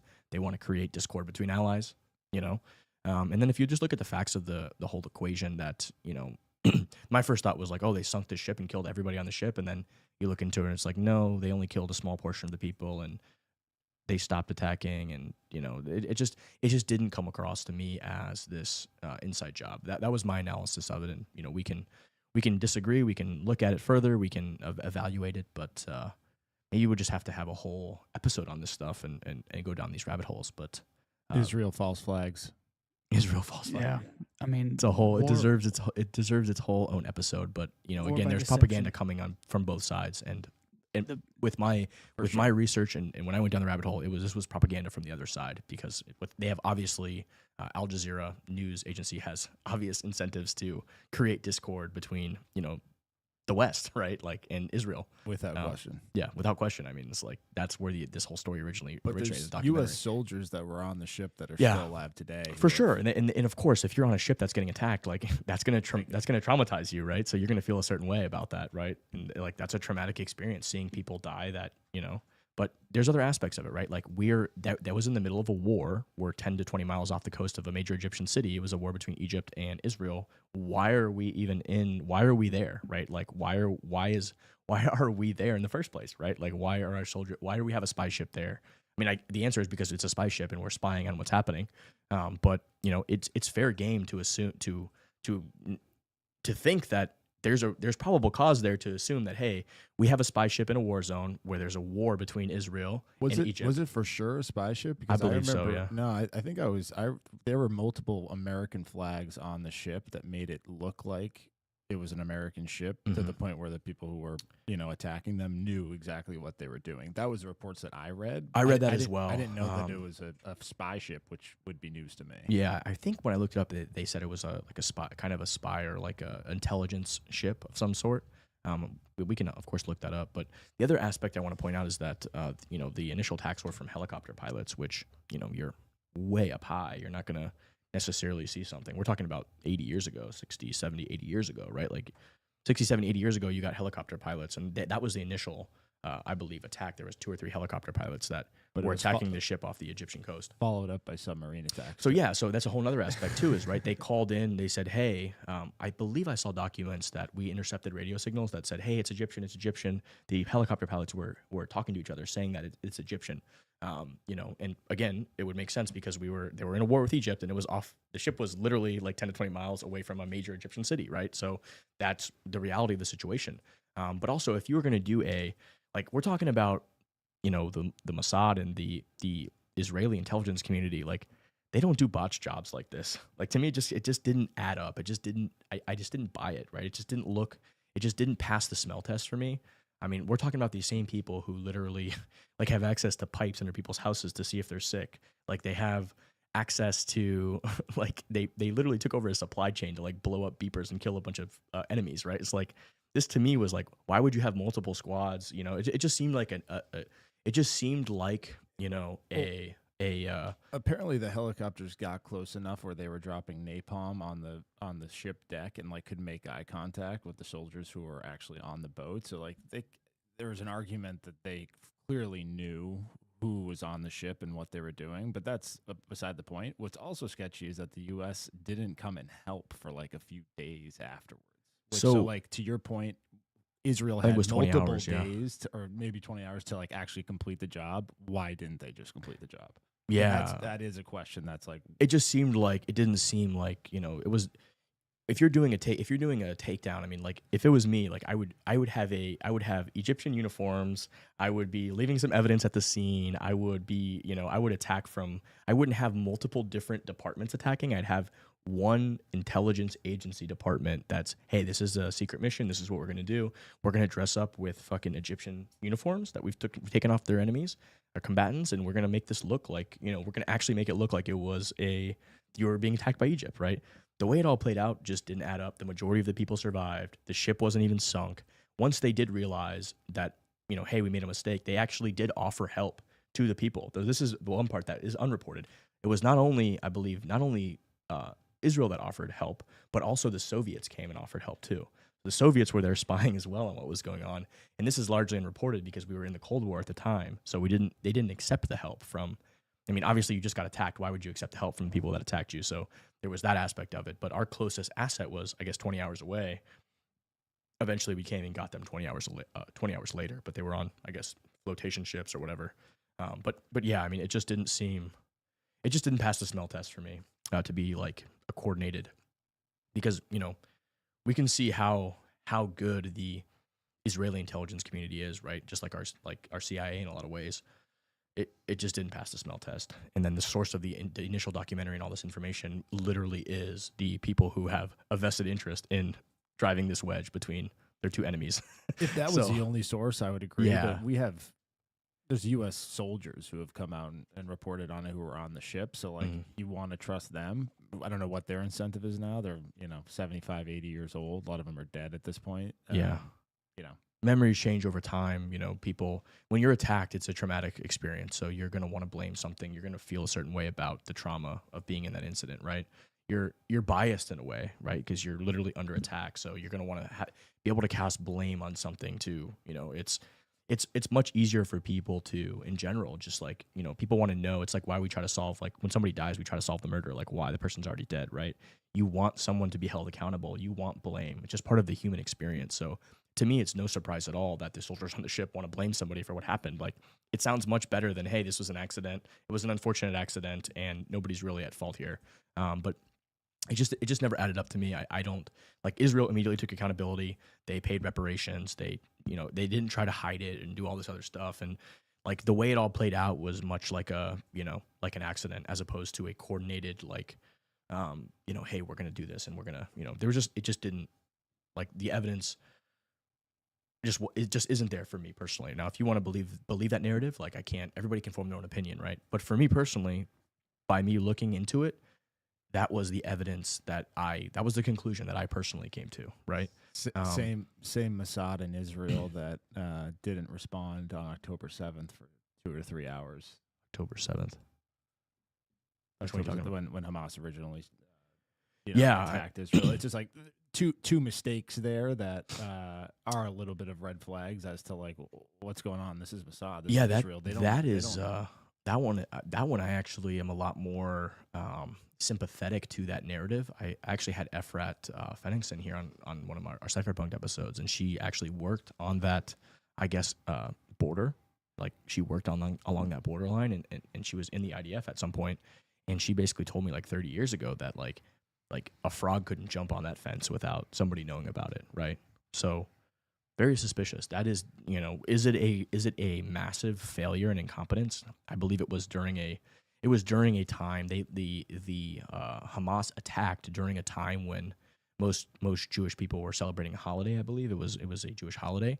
But yeah, that doesn't fully add up to me, right? Like I'm definitely suspicious of that, because obviously Hamas did what they did, right? Like they came across and they fucking like literally like we're 10 centuries ago, like brutalizing, raping, pillaging, murdering like animals, right? True terrorist organization that did that. But the fact that they were even allowed to do that is suspicious. Like how did that, was it really just incompetence, or was it, hey, we need a reason now to retake the Gaza Strip? That to me, it sounds much more convincing. Hey, if we allow this to happen, we'll have, international sympathy and support to now do this. Now, I don't know if that for sure is true, but it definitely raises some alarm bells in my head. What Candace Owens would say is it's the size of New Jersey. You can get from one side of Israel to the other in, I don't know, she said like half an hour. And Yeah. they have armed military every 5 minutes on like Yeah. every street corner. For something like that to go on for 2 to 3 hours without any response from the Israeli military is definitely a little bit sketchy, and there's a lot of questions. Egypt apparently gave them like a notice 2 days prior. Right. But here's this whistleblower account, which is a legitimate article. I referenced it, I sourced it, where an Israeli whistleblower said that they said, "But sir, it's an American ship," and they were instructed, "Never mind, hit her," right, referring to U.S. Liberty.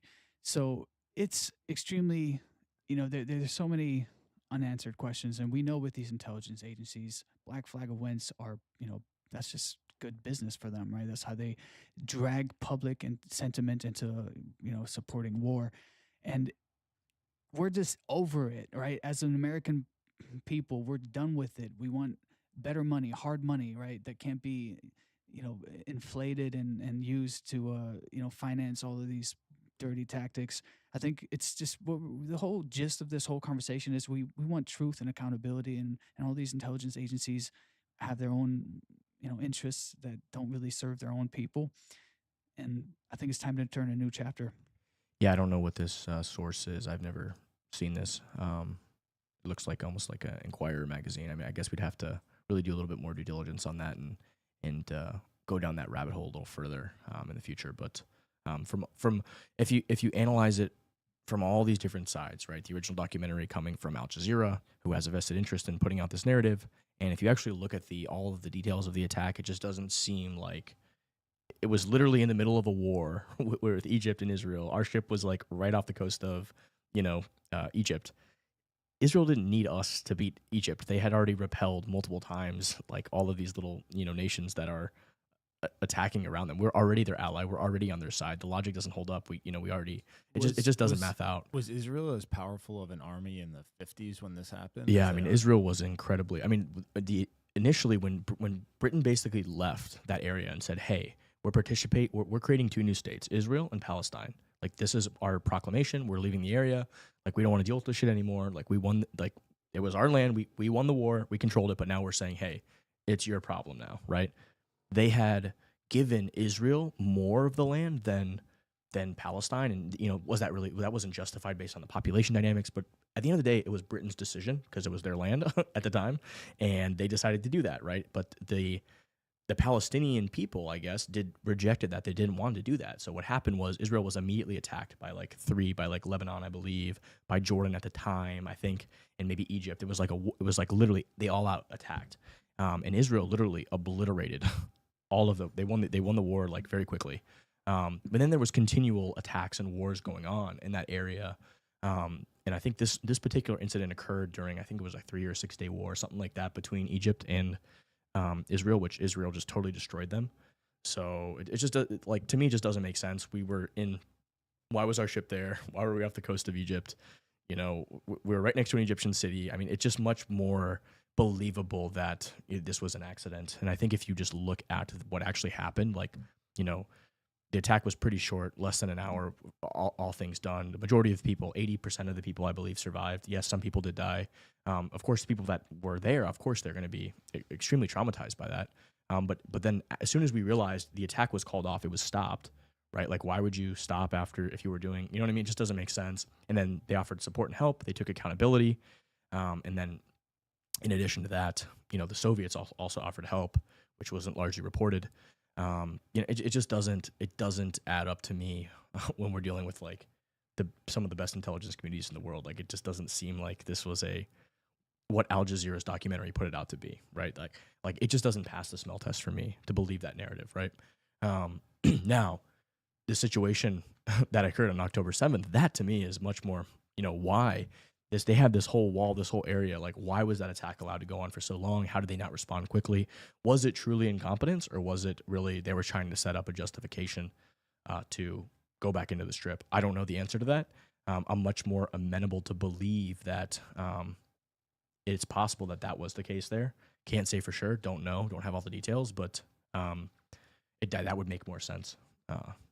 Well, apparently the day after Hamas offered to return all the hostages and Israel said no, right? They said no, like, we're going to fucking annihilate you.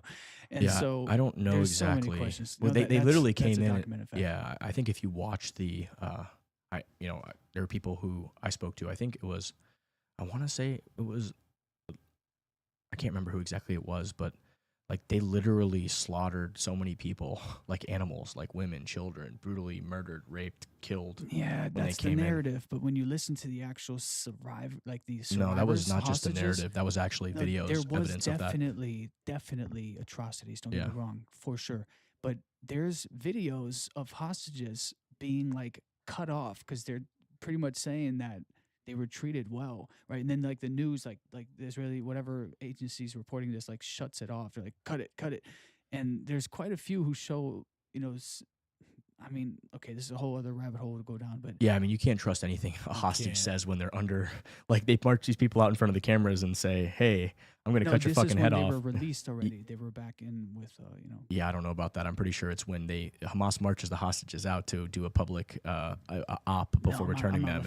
And one of the guys was blinking. He was blinking Morse code. Like, fuck no. As much as Israel wants us to think that the atrocities that Hamas is doing is 100% happening, Hamas could equally just treat 5 captives very, very well by treating all hundreds of other terribly, and then just show us the 5, you know, and then you just swing the media. No, 100%. I'm talking about the hostages who are now in Israeli, you know, hands. They have been released, and they're just sharing. Yeah, I mean, they sent a bunch of women and children back, like fucking totally obliterated in body bags. So, you know, it's just horrible what's going on. And again, there's atrocities on both sides of what's happening here. I mean, look what's happening. The Gaza Strip is horrible as well. I mean, just, you know, they are targeting, you know, terrorists or cells there, you know, and the Hamas hides within buildings and, you know, in public areas. I mean, it's like, it's horrible. The whole thing is fucking horrible. I mean, from all sides.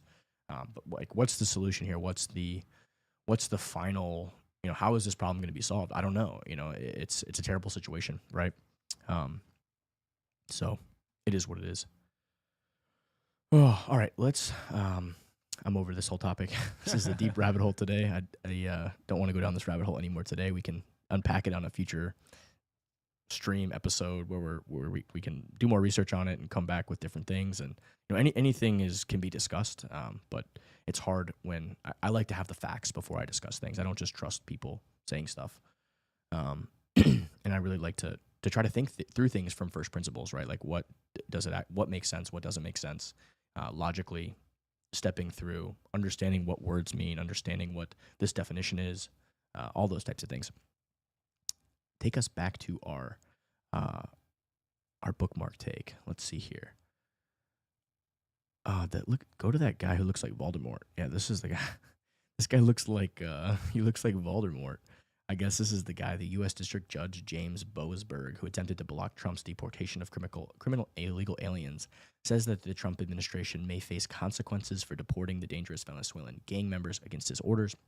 So a lot to unpack here. From my understanding, is that the interpretation that I saw, a district judge has no right to tell the executive branch what it can do using military powers or whatever act they're using to deport these people. Well, I mean, they can tell them what to do, but they have no enforcement mechanism. So they can say, Yeah. hey, stop doing that. And Trump can just say, I'm going to keep doing that. Mhm. And there's nothing the courts can do to stop him. I mean, sometimes the Council of Elders needs to be ignored because they don't know what's right. And that's what's kind of on this. I mean, guess the Council of Elders would be more the Supreme Court, but the entire Mhm. judiciary branch, they have no authority to stop him, or they have no power to stop him, and he's within his authority anyways, so they have no mechanism for stopping him. I guess the question is just, you know, obviously we want to be a nation of laws and rules, and we want to have procedure for situations like Well, that's this. the thing is Trump's following the law. Yeah, It's the judges that aren't. So Yeah. by not doing what he's doing, he's not following the laws. But the question is, the judges are the ones who decide the laws, I guess, or enforce the laws. Not enforce, but interpret the law, I guess is the way to say it. So, Right, but what if you're having somebody that's not interpreting in good faith? They're doing it just to try and stop him. Yeah, which is actually what's happening. Right. I think it was Harry Reid. Yeah.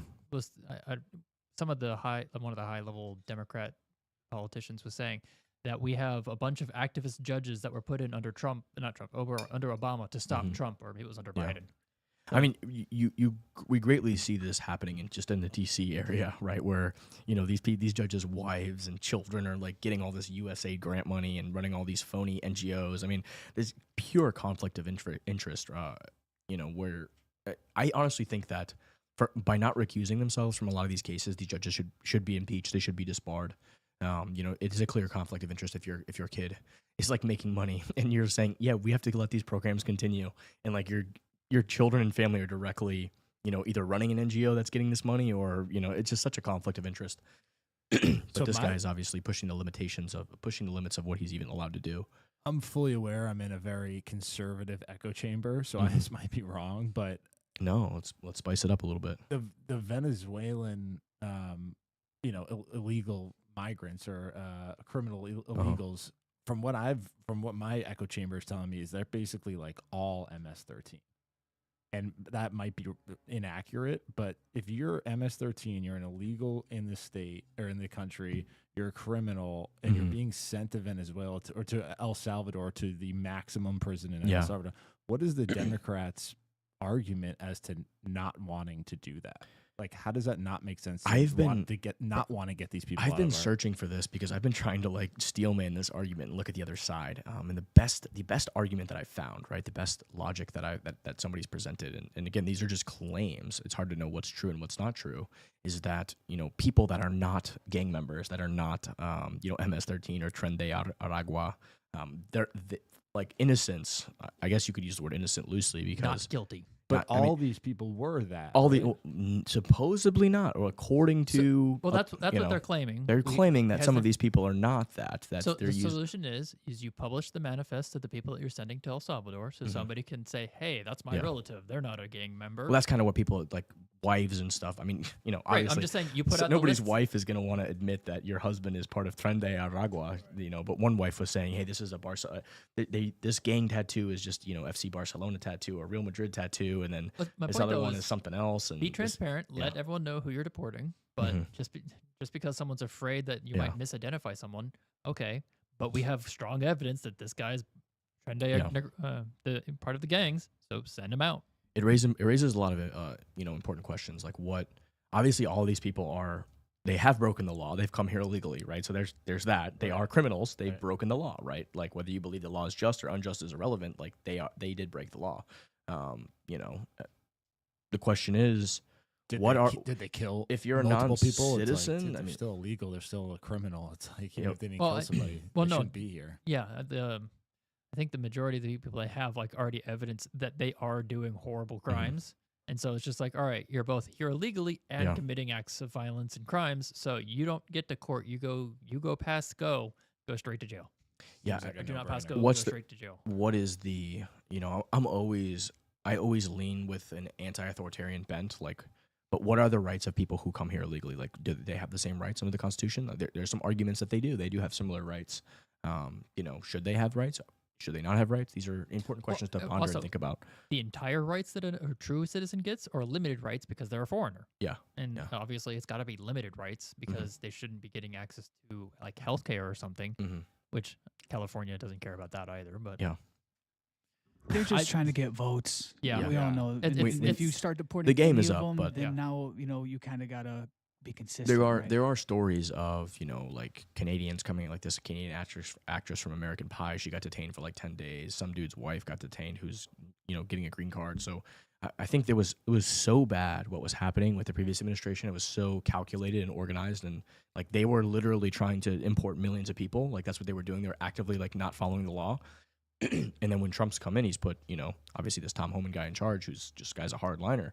I feel like we've kind of gone really far the other way, where it's possible that innocents are getting caught up in this, right? Which I don't like to see. So It's always the problem of type 1 or type 2 errors. yeah, Things happen that shouldn't, or things that don't happen that should. Yeah. No matter what, you're going to have human error. You just try and identify it and correct it, but that doesn't mean that should disable you to inaction. You still need to act. Yeah, I think that was the mandate, right? The mandate was to act, and this was no secret. I mean, Trump campaigned on this. This Tom Homan guy was marched out before the election. Like he was upfront about what was going to be coming if he got elected, and the American people were for it. Yeah, no, I think you're right. I think this is the mandate, right? But yeah, I mean that would be the other counter argument, right? Like that people that are not violent or not gang members are being sent to a one-way prison in El Salvador. You know what I mean? Like never to come out again, right? So hopefully that is not the case. Obviously, if they did violate the immigration law, they come here illegally, deport them back to their own country. But I hope the bar is high to make sure that if we're sending people to El Salvador gang prisons, that those are actual gang members and not just somebody with some tattoos, right? For sure. And what is it Nayib Bukele gets goodwill with the United States in return? He's charging them like 20 grand a person, and it costs like 50 grand for us to house them in a prison in the United States. So he's like, all right, well, so Trump's like, all right, we get them out of our country and we get a discount on keeping them in jail. Yeah. Done. Yeah. I think saves the taxpayer money, so there's a strong what argument for that, right? So, but then it takes you back to the question: is like, what are these people's rights who are not American citizens? Well, we're also turning El Salvador basically into the American Australia. Pretty much, yeah. They're the they're the Australia of the Western Hemisphere, I guess. Yeah. What are Jeff. the consequences? No, go please. Oh, what are the consequences that he's talking about? That the judge I is think he talking thinks about? he's like, I guess he said something like Trump has to ask permission to use Air Force One now. I was reading some crazy shit. Scroll down a little bit. You might be able to see it. It might be a comment on this post. No, maybe not. They're equal branches of government. Yeah. There's not one superior than the other. Yeah, this is. Yeah, I don't know. Maybe I read something like that. This guy tried to say that like if Trump wants to use Air Force One, he needs to let him know. Like these people are out of this fucking judge is out of his mind. Who does this person think he is? Yeah, see if you ask about it.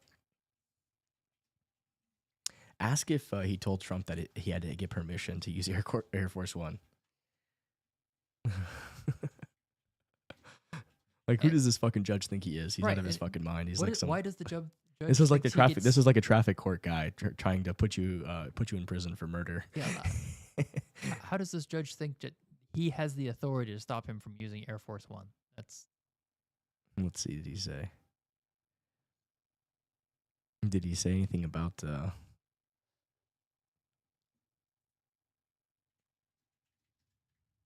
Boil down to Cliff Notes. He's going to charge him with contempt of court, and then Trump can pardon himself, so he's no longer in contempt of court.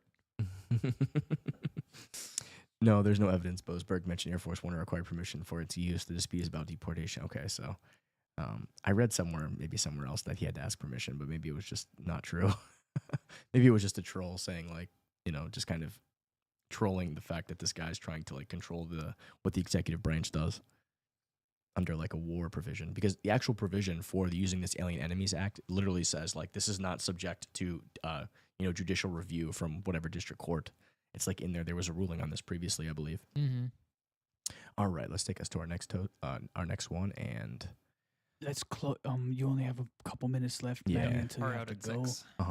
Do you want to talk about Tornado Cash, or which one would you like to close on? We did talk about Tornado a little bit. In the we talked a beginning. little bit about Tornado Cash. This was keep going down a little bit. Let's see. Oh yeah, go up. That's a wild one. What, the Stripe one, or? That one's wild too, but let's talk about this, what J.D. Vance said about Europe. So yesterday, J.D. Vance in Britain was facing economic stagnation because of mass migration. I guess we'll finish on this migration note. Today we learned 1.2 million migrant households are on social benefits. They're not low-skilled workers. They literally do not work at all.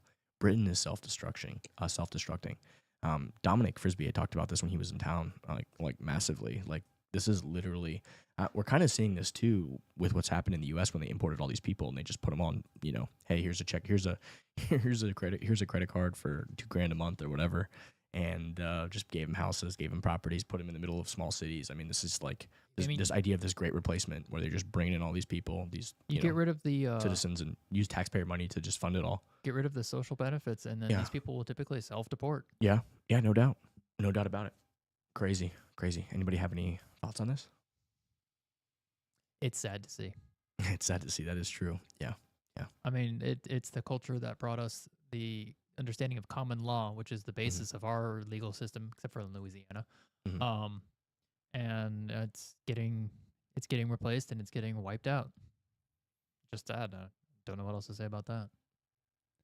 Fiat system. I mean, it's basically, how do you fund all this? How do you fund this? You print money, you steal money from people, you take value that's created. And who's it hurting the most is Americans who are younger and well, no, the younger British people. Yeah, the younger British people too. They have no opportunity. Yeah, this is happening in Britain, but I wouldn't be surprised if this was more USAID money flowing its way over there to pay for all this shit. If it really is our money at the end of the day. I'm assuming they have similar demographics, at least native demographics. So it's the boomers and the Gen X that are destroying the inheritance of their children, and that's just sad. Yeah, crazy. Hey, Paul, pull up the Explorer. Trump open to U.S. Commonwealth membership. What is that? I heard something about that, like the king wanted to do something. King Charles III reportedly plans to offer Donald Trump a secret offer during his state visit to the UK, aiming to make the United States an associate member of the British Commonwealth. This proposal follows after Sir Keir Starmer delivered a letter from the king to Trump. President Trump has responded positively to this notion, expressing his admiration for King Charles and indicating a willingness to consider the proposal. Interesting. What does that mean for them to be a part of the Commonwealth? So Trump, responding to a report by the Sun that King Charles plans to extend an offer, said, "Sounds good to me." I know Canada, like, technically is a what is it like? You can see it there on the map. Yeah, that's Canada, it's Australia, India. Yeah. A lot of South Africa. Yeah. I think it's kind of like a Western civilization type thing, but like the king is technically the ruler, but he's not really. Like, he's kind of just like it's a figurehead. It's kind of like a and if you think about it, like, America did, like, we broke away from Great Britain. We are a descendant of Western civilization. We are, part of that culture. It's our heritage. It's our heritage, absolutely, right? So, but I mean, like, we would be joining their Commonwealth, so it would be subordinating ourselves to Great Britain once again. Yeah, we had a major disagreement about this in the 1700s. Yeah, but I think the idea of that is it's not a political thing. There's really no control there. It's more of a ceremonial thing. And I think that's kind of what the crown has become. And I think that's probably the good role for the crown, right? Like, there's no political control. There's no, control on that front. It's just kind of like a ceremonial heritage type thing. Like, hey, like, this is, you're part of Western civilization, the Magna Carta, all that good stuff, that common law, all these things we talk about does originate from Britain, from Great Britain. So, and we are, our heritage is from there, right? So interesting to think about, right? Interesting to think about. All right, boys, that's a wrap. Thank you all for listening in today. And, if you can give us a follow or a subscription or on these like, different platforms, or like, whatever it is, a retweet, whatever it may be, we'd appreciate it. I've been told I need to say this, so thank you guys very much. We'd appreciate it. Bye.